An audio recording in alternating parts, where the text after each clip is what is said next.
What was important to me beginning to work on this, and Chris Terrio, who I wrote it with, you know, he and I began our conversations on The Rise of Skywalker, really asking ourselves, knowing everything we inherit, the 8 films that precede this one, what do we need to see? What do we want to see? What is the story that is being told in these, what would be 9 chapters? And how do we make it something that is both, you know, thrilling and also deeply emotional, both spectacle and also really intimate. It's like terrifying and also family friendly. Like we had all these things we had to balance, and it was really about just, you know, asking ourselves what delights us and what do we feel this movie should be.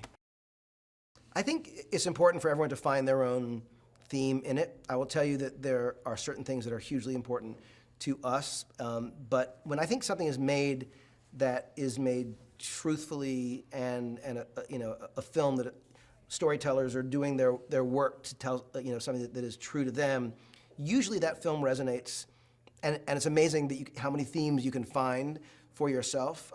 But I will say that, you know, one key thing here, and this is true I think in all the Star Wars movies, is that the family that you choose, the people that you are with, you know, are really your true family, and that you are, you know, what your choices are. You know, you choose who you are, and I think there's something honest and profound and moving about that. You know, I think that everything that we did on this movie was about trying to embrace and acknowledge what had come before, and then at the same time be cognizant that we were making a movie that needs to work on its own terms. It needs to be a movie that makes you feel, you know, I think a lot of sequels or you know, the continuations of stories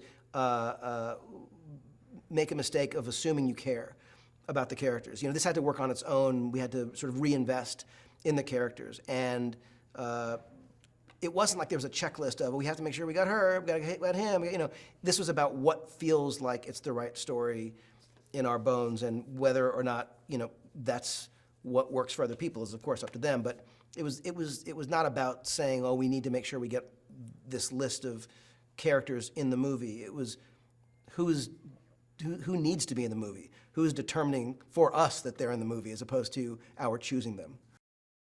They're the greatest. I will say honestly that this cast is, I can only, how do I express it? I love these people who are in this movie. Like, I love them.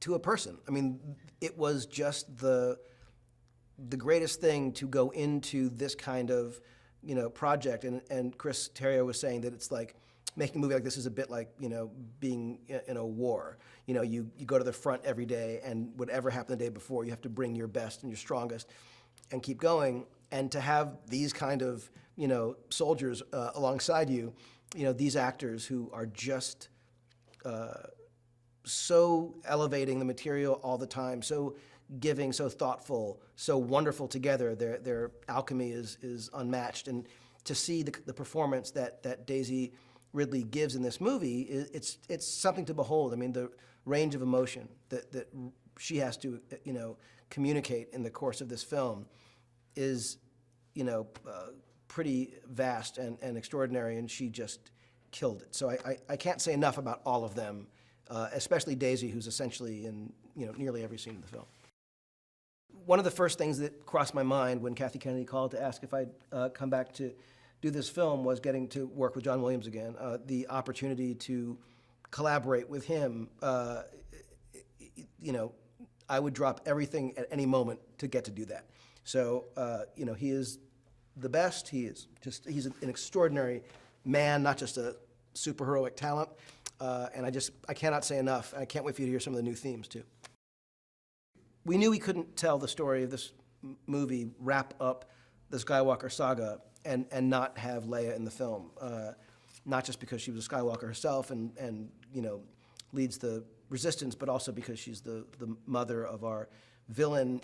There was so much that connected to her, and we realized that we had footage from Force Awakens we could repurpose for this movie.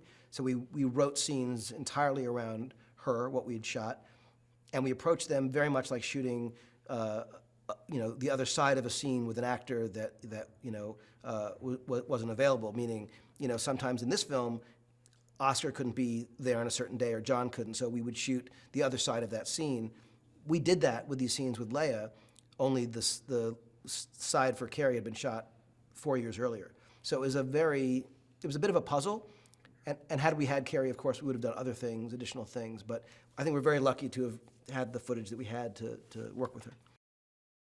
I mean, the thing that I'm proudest of isn't about me. It's about the work that this crew did. I can point to design and construction and painting and camera work, editorial, sound design, certainly the cast as well, performances everywhere I look in this movie. I'm just proud to be associated with these people who did a truly remarkable job. Everyone knew this was the end of the saga and we all needed to bring our best. And I think probably on every, in every department, at every level, there were people on every day that were in some kind of panic or uncertainty about how, and I think they would all look around as I did and take comfort in the company they were with. And I think that there's no way this movie could have gotten done without this exact group of people on camera and off, and I'm grateful to all of them.